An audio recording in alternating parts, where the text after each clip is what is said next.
Hare Krishna dear besties. Hare Krishna. ಇವತ್ತು ನಮ್ಮ ಅತ್ತೆ ಮಾವ 25th ಆನಿವರ್ಸರಿ ಸೆಲೆಬ್ರೇಟ್ ಮಾಡ್ತಿದ್ದಾರೆ. ಹೇಗಿರುತ್ತೆ ಅಂತ ನಿಮಗೂ ತೋರಿಸ್ತೀನಿ ಬನ್ನಿ.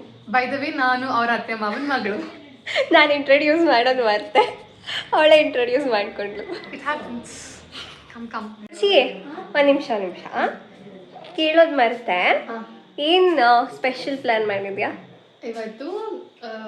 ನಾನು ಇಷ್ಟು ದಿನ ಮನಿ ಸೇವ್ ಮಾಡಿದ್ದೆ.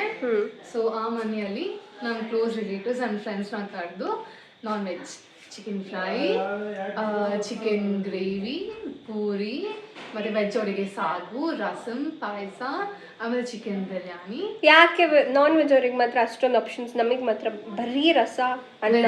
ವೆಜ್ಜಲ್ಲಿ ಯಾರಿದ್ದಾರೆ? ನೀನು ನಮ್ಮ ಚಿಕ್ಕಮ್ಮ ಅಷ್ಟೇ ತಾನೆ. ನೀವು ಇಬ್ರಿಗೋಸ್ಕರ ಅಷ್ಟಲ್ಲ ಮಾಡ್ಬೇಕಮ್ಮ, ಎವ್ರಿಡೇ ಮಾಡ್ತೀನಿ ಇಬ್ರಿಗೋಸ್ಕರ. ನೀನು ಬರೋದೇ ಕಮ್ಮಿ ಆಗಿದೆ. ಎನಿವೇಸ್, ಸೊ ಇಷ್ಟೆಲ್ಲ. ಆ್ಯಂಡ್ ಆಮೇಲೆ ಡ್ಯಾಡಿಗೆ ಒಂದು ಹೊಸ ಫೋನ್, ಆಮೇಲೆ ಒಂದು ಗೋಲ್ಡ್ ನೆಕ್ಲೆಸ್. ಸೊ ಇಷ್ಟು ಸರ್ಪ್ರೈಸ್ ಆಗಿ ಅನ್ಕೊಂಡಿದೆ. ಆ್ಯಂಡ್ ಅಟ್ ಎಂಡ್ ಅವರಿಗೆಲ್ಲ ಗೊತ್ತಾಗ್ತಿದೆ ಆಲ್ಮೋಸ್ಟ್ ಇನ್ನು ಬರೋಷ್ಟರೊಳಗಡೆ, because you are so late. So ಈಗ ಬಾ ನೋಡೋಣ. ಅಲ್ಲಿ ನೋಡ್ಕೊಂಡು ಡ್ಯಾಡಿ ಮಾತಾಡ್ತೀನಿ.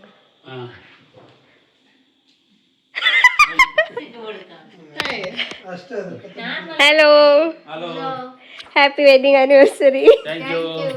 Thank you. ಇವಾಗ ಖಾಲಿ ಆಗೋಗ್ಬಿಟ್ಟಿದೆ ಈ ಬರೋಷ್ಟೊತ್ತಿಗೆ. ಆದ್ರೂ ತೋರಿಸ್ತೀನಿ.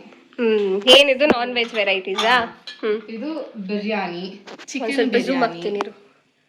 ಓಕೆ, ಖಾಲಿ ಆಗಿದೆ, ಬೇಜಾರು ಮಾಡ್ಬೇಡ. ಇದ್ರಲ್ಲಿ ಮುದ್ದೆ ಇತ್ತು, ರಾಗಿ ಮುದ್ದೆ. ಇದ್ರಲ್ಲಿ ದೊಡ್ಡ ಬಾಯ್ಲರ್ ಚಿಕನ್ ಸಾಂಬಾರ್. ಏನು ದೊಡ್ಡ ಬಾಯ್ಲರ್ ಅಂದ್ರೆ? ಅದು ದೊಡ್ಡ ಕೋಳಿ ಅಂತ. ಅದು ತಿಂದ್ರೆ ಹೀಟ್ ಆಗಲ್ವಂತೆ. ಇದು ಚಿಕನ್ ಫ್ರೈ. ಮತ್ತೆ ಇದು ಪೋರ್ಕ್ ಸಾಂಬಾರ್, ನನ್ನ favourite.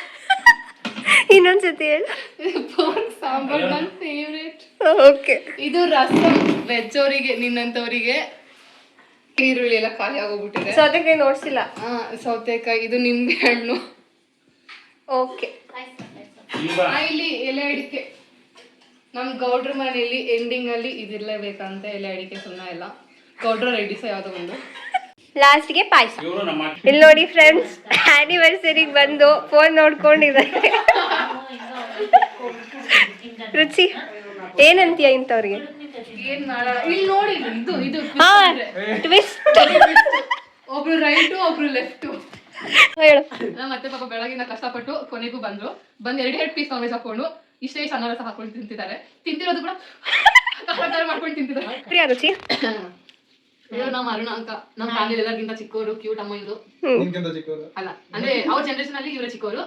The most loved of their family. ಇವ್ರು ನಾನ್ ವೆಜ್ ತಿನ್ನಲ್ಲ, ಅದೇ ನಾನ್ ವೆಜ್ ತಿನ್ನೋರ್ಗಿಂತ ಜಾಸ್ತಿ ಆಸೆ ಪಡ್ತಾರೆ. ನಾವ್ 2 kg ಬೇಡ 2 kg ಬೇಡ 3-4 kg ಅಷ್ಟೇ ಅಂತ ಹೇಳ್ತಾರೆ. ಅದ್ರ ಸ್ಮೆಲ್ ಕೂಡ ನೋಡಲ್ಲ.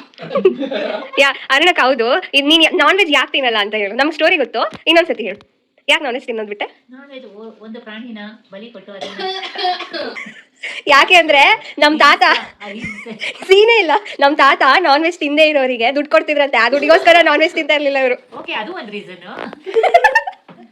ಅದೇ ಮೇನ್ ರೀಸನ್. ಒಂದು ಸ್ವೀಟ್ ಬಾಕ್ಸ್ ಆಮೇಲೆ ವಿತ್ ಕ್ಯಾಶ್ ಎಷ್ಟು ಕೊಡ್ತಿದ್ರು ಅವಾಗ? ಆ ಕಾಲಕ್ಕೆ ಜಾಸ್ತಿ. ಇವ್ರು ನಮ್ಮ ಅತ್ತೆ ಮಾವ.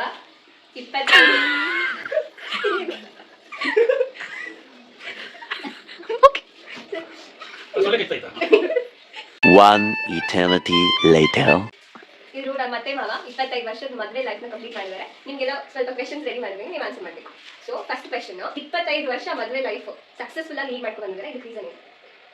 ಅವ್ರನ್ನ ಬಿಟ್ಟು ನಾನೇನಲ್ಲ, ನನ್ನ ಬಿಟ್ಟು ಅವ್ರೇನಲ್ಲ ಅಂದ್ರೆ ಅಷ್ಟೇ ಜಗಳ. ಅವರು ನಾವೇನಂದ್ರೆ ಅವ್ರು ಕೋಪ ಮಾಡ್ಕೊಂತಾರೆ, ನಾನು ಕೋಪ ಮಾಡ್ಕೊಂತೀನಿ. ಆದ್ರೆ ಸ್ವಲ್ಪ ಭಯ ಪಡೋಷ್ಟರಲ್ಲಿ ಅವರು ಗೆದ್ರಷ್ಟೇ ಸ್ವಲ್ಪ ಭಯ ಪಡ್ತೀನಿ.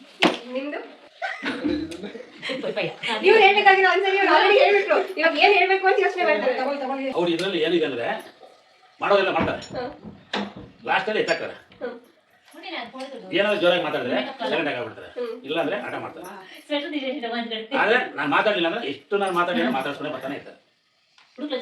ಸೆಕೆಂಡ್ ಕ್ವೆಶ್ಚನ್, ಅತ್ತೆಲಿ ನಿಮ್ಗೆ ಏನ್ ಇಷ್ಟ ಆಗುತ್ತೆ, ಮಾವನಲ್ಲಿ ನಿಮ್ಗೆ ಏನ್ ಇಷ್ಟ ಆಗುತ್ತೆ? ಒಂದು ಗುಣ ಅತ್ತೆನಲ್ಲಿ ಇಷ್ಟ ಆಗೋದು ಏನಂದ್ರೆ ಅವ್ರು ಮಾಡೋ ಕೆಲಸ ಮಾಡ್ತಾ ಇರ್ತಾರೆ. ಏನಾದ್ರು ಡೈರೆಕ್ಟ್ ಜೋರಾಗಿ ಬೈದ್ಬಿಟ್ರೆ ಸೈಲೆಂಟ್ ಆಗಿ ಕೇಳ್ತಾರೆ. ನಿಮ್ಗೆ ಏನ್ ಇಷ್ಟ ಆಗುತ್ತೆ ಮಾವಲ್ಲಿ ಮಾವಲ್ಲಿ ನಾನು ಕೋಪ ಮಾಡ್ಕೊಂಡ್ರು ಅವ್ರು ಇದಾಗ್ತಾರೆ, ಅವರು ಕೋಪ ಮಾಡ್ಕೊಂಡ್ರೆ ನಾನು ಮಿಂಗಲ್ ಹಾಕೊಂಡು ಹೋಗ್ತಾ ಇರ್ತೀವಿ. ಹೊಂದಾಣಿಕೆಯಿಂದ ಹಿಂಗೆ ಜೀವನ 25 ವರ್ಷದಿಂದ ಹಿಂಗೆ ಜೀವನ ಆಗ್ತಾ ಇದೆ. ಇವಾಗ ಇನ್ನೊಂದು ಕ್ವೆಶ್ಚನ್, ನನಗೆ ಗೊತ್ತು ಮಾವ ಏನ್ ಹೇಳ್ತಾರೆ ಅಂತ. ನಿಮ್ಗೆ ಅತ್ತೆ ಇಷ್ಟ ಆಗಿರುವಂತ ಒಂದು ಗುಣ? ಕ್ಲೀನಿಂಗ್. ಅಂದ್ರೆ ಏನು ಮಾಡ್ಬೇಕಂದ್ರೆ ಕೈ ತೊಳ್ಕೊಂಡೇ ಮುಟ್ಕೋಬೇಕು. ಮಾಡಿದ್ರೆ ಮಾಡ್ತಾ ಇರ್ತಾರೆ ಅದೇ ಕೋಪ. ಕ್ಲೀನ್ ಮಾಡಿದ್ರೆ ಮಾಡಿದ್ರೆ ಮಾಡ್ತಾರೆ ಅದೇ ಕೋಪ. ನಿಮ್ಗೆ ಇಷ್ಟ ಆಗದಿರೋಂತ ಒಂದು ಗುಣ? ಇಷ್ಟ ಆಗಿರೋದು ಅಂತಂದ್ರೆ ಜೋರಾಗಿ ಕಿಚ್ಚೋದೊಂದು, ಅದೇ ಒಂದ್ ಸ್ವಲ್ಪ ಭಯ. ಆ ಟೈಮಲ್ಲಿ ಏನ್ ಮಾತಾಡ್ಬೇಕಂತಾನೆ ಗೊತ್ತಾಗಲ್ಲ. ಆ ವಿಲನ್ ನಗು ನೋಡು, ವಿಲನ್ ನಗು. ತುಂಬಾ ಭಯ ಆಗುತ್ತೆ. ಆಮೇಲೆ ಸೈಲೆಂಟ್ ಆಗ್ಬಿಡ್ತೀನಿ. ಆವಾಗ ಅವರೇ ಸೈಲೆಂಟ್ ಆಗಿರ್ತಾರೆ. ಆಮೇಲೆ ಅವರೇ ಕೂಲ್ ಆಗಿ ಮಾತಾಡ್ಕೊಂಡು ಬರ್ತಾರೆ. ಅದು ಸರಿ, ಇವಾಗ ನಿಮ್ಮ ಯುವ ದಿನಗಳಿಗೆ ಹೋಗೋಣ. ನಿಮ್ಗೆ ಫಸ್ಟ್ ಮಾವ ನೋಡಕ್ ಬಂದಾಗ ಏನ್ ಫೀಲ್ ಆಯ್ತು? ಅವಾಗ ನೀವು ನೋಡಿದ್ರೆ ಇಲ್ವಾ? ಹೆಂಗ್ ಅನ್ಸ್ತು? ಅವರು ನನ್ನ ನೋಡಕ್ ಬಂದಾಗ ನಾನು ನೋಡಿಲ್ಲ. ಪ್ರತಿಯೊಬ್ಬರು ನೋಡೋರು. ಅವಾಗ ನಾವು ಸಂಪ್ರದಾಯ ಪ್ರಕಾರ ಇದ್ವಿ. ಅಂದ್ರೆ ನಮ್ಮ ಅಣ್ಣ ಅವರು ಹೆಂಗ್ ಹೇಳಿದ್ರೆ ಹಂಗ್ ನೋಡ್ಕೊಂಡು ಹೋಗ್ತಾ ಇದ್ವಿ. ಆಮೇಲೆ ಏನ್ ಮಾಡಿದ್ರು, ಇಲ್ಲ ನಮ್ ಸೀನಣ್ಣ ಇಟ್ಕೊಂಡು ಇಲ್ಲ ಒಳ್ಳೆಯವರು, ಗುಣ ಒಳ್ಳೇದು ಅಂತಂದ್ಬಿಟ್ಟು ಸಂಪ್ರದಾಯ ಒಳ್ಳೇದು ಇದೇ ಆಗ್ಲಿ ಅಂತಂದ್ಬಿಟ್ಟು ಇದ್ ಮಾಡಿದ್ರು. ಅದಕ್ಕೆ ಹೌದು ಅಂತ ನಾನು ಮಾಡ್ಕೊಂಡೆ. ಇವಾಗ ಅತ್ತೆ ಹೇಳಾಯ್ತು, ನಿಮ್ಮ ಎಕ್ಸ್ಪೀರಿಯನ್ಸ್ ಹೆಂಗಿತ್ತು ಹೆಣ್ಣು ನೋಡಕ್ ಹೋದಾಗ? ಫಸ್ಟ್ ನೋಡಕ್ ಹೋದ, ನೋಡಕ್ ಹೋದ್ರೆ ಒಳ್ಳೆ ಅದೇನು ಬಿದ್ರ ಕಡ್ಡಿ, ಏನು ಕಡ್ಡಿ, ತೂಲ್ ಕಡ್ಡಿ ಥರ ಇತ್ತು. ಸರಿ ನೋಡ್ಕೊಂಡು ನಾನು ನಮ್ಮ ಫ್ರೆಂಡ್ ಎಲ್ಲ ಹೋಗಿದ್ದು. ತಿರ್ಗಿ ಆಯ್ತು ಅಂತ ನಮ್ಮೂರಿಗೆ ನೋಡಕ್ ಬಂದರು. ನಮ್ಮೂರಿಗೆ ನೋಡಕ್ ಬಂದಾಗ ಇವ್ರ ತಂಗಿ ಒಬ್ಬರು ನೋಡಿದೆ ನಾನು ನಮ್ಮೂರಲ್ಲಿ. ತಂಗಿ ಹಿಂಗಿದ್ದಾಳಲ್ಲ, ಅಕ್ಕ ಹಿಂಗಿರ್ ಇದು ಅಕ್ಕ ಹಿಂಗಿರ್ಬೇಕು ಅಂತ ನಾನು ನಮ್ಮೂರಿಗೆ ಬಂದ್ಮೇಲೆ ತಿರ್ಗಿ ಹೋದ ಕರೆಂಟ್ ಹೋಗಿತ್ತು. ಏನು ಮಾಡೋದು, ಕರೆಂಟ್ ಹೋಗಿತ್ತು, ಇದ್ದೂ ಇಲ್ಲ. ತಿರ್ಗಾ ಬಂದ್ಬಿಟ್ಟೆ ನಾನು ವಾಪಸ್ಸು. ಆಯ್ತು ಅಂದ್ಬಿಟ್ಟು ತಿರ್ಗಾ ಮದುವೆ ಆಯ್ತು. ಮದ್ವೆ ಆಗೋವರೆಗೂ ಒಬ್ಬರು ನೋಡ್ಕೊಂಡೇ ಇಲ್ಲ? ಇಲ್ಲ, ಅಲ್ಲಿ ಫೋನಲ್ಲಿ ಮಾತ್ರ ಮಾತಾಡ್ಕೊಂಡಿದ್ದಾರೆ. ಫೋನಲ್ಲಿ ಮಾತಾಡ್ಬೇಕಾದ್ರೆ ಫಸ್ಟ್ ಯಾಕೆ ಕಾಲ್ ಮಾಡಿದ್ದು? ಅವರೇ ನಾನಲ್ಲ ಇವತ್ತು ಯಾರು? ಇವ್ರು ಯಾರು ಇವ್ರ ಅದಕ್ಕೆ ನಾವು ಇವರೆಲ್ಲ ಸೇರ್ಕೊಂಡು ನನಗೆ ಮಾಡ್ಸೋದು. ತಿರ್ಗಾ ಮದುವೆ ಎಲ್ಲ ಆಯ್ತು. ಮದುವೆ ಎಲ್ಲ ಫಿಕ್ಸ್ ಆಯಿತು. ಚೇಳ್ಬಿಡಿ ಬುಕ್ ಮಾಡಿದ ಮದುವೆ ಎಲ್ಲ ಫಿಕ್ಸ್ ಆಯಿತು. ತಿರ್ಗಿ ನಾನು ಬರ್ತಾ ಇದ್ದೀನಿ ಬೆಂಗಳೂರಿಂದ ಊರಿಗೆ. ಚಪ್ಪಲಿ ಸೈಜ್ ಎಷ್ಟು ಅಂತ ಕೇಳಿದೆ ನಾನು. ಚಪ್ಪಲಿ ಸೈಜ್ ಎಷ್ಟು ಅಂತಂದ್ರೆ 32 ಅಂತಂದ್ರು. ಚಪ್ಪಲಿ ತಗೋಬೇಕಂತ ಹೇಳಿದೆ ನಮಗೆ. ಅದಕ್ಕೆ ಸೈಜ್ ಕೇಳಿದೆ 32 ಅಂತಂದ್ರು. 32 ಸೈಜ್ ಐತಲ್ಲ ಅಂತ ಹೇಳ್ದ. ಇಲ್ಲ ಅಂತಂದ್ರು. ಮದುವೆಯಲ್ಲಿ ಬ್ಯೂಟಿಫುಲ್ ಎಲಿಮೆಂಟ್ ಏನು? ಅಲ್ಲಿ ಕೂತಿದ್ದಾಳ ನಮ್ಮ ಮಗಳು. ನಮ್ಮ ಮಗಳು ಅವಳೆ. ಇವತ್ತು ನಿಮ್ಮ ಮಗಳಿಂದ ಏನೋ ಗಿಫ್ಟ್ ಸಿಕ್ತು ನಿಮಗೆ? ಎಲ್ಲ ಅವಳೆ. ನಾವು ಅನ್ಕೊಂಡೇ ಇದ್ದಿಲ್ಲ. 25 ವರ್ಷದಲ್ಲಿ ನಾವು ಇದೇ ಥರ ಮಾಡ್ಕೊಂತೀವಿ ನಮ್ಗೆ ಕನಸಲ್ಲಿ ಅನ್ಕೊಂಡ್ರೆ ನಾವು ಅನ್ಕೊಂಡಿದ್ದೆಲ್ಲ ಎಲ್ಲ ನಮ್ಮ ಮಗ ಇದು ಮಾಡಿದೆ. ಒಬ್ಬಳೇ ಮಗಳು ಎಲ್ಲ ನಮ್ಮ ಮಗಳಿಂದಾನೆ. ಇವತ್ತು ಅಷ್ಟೇ ನಾಳೆನಷ್ಟೇ ಯಾವತ್ತಿಗೂ ನಮ್ಮ ಮಾತು ವಿರುದ್ಧ ಮಾತಾಡಿಲ್ಲ. ಯಾವತ್ತೂ ನಾವು ಹೇಳಿದ ಮಾತು ಕೇಳಿದಿರಲಿಲ್ಲ.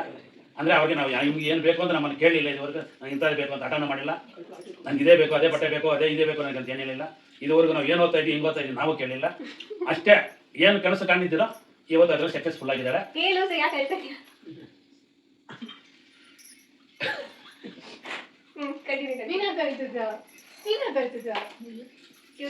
ಇವತ್ತು ಅನ್ಕೊಂಡಿದ್ದಾನ ಸಕ್ಸಸ್ಫುಲ್ ಮಾಡಿದ್ದಾರೆ, ಒಂದು ಹೆಸರು ತಗೊಂಡಿದ್ದಾರೆ. ನಮಗೆ ಇನ್ನೇನು ಬೇಕಾಗಿಲ್ಲ.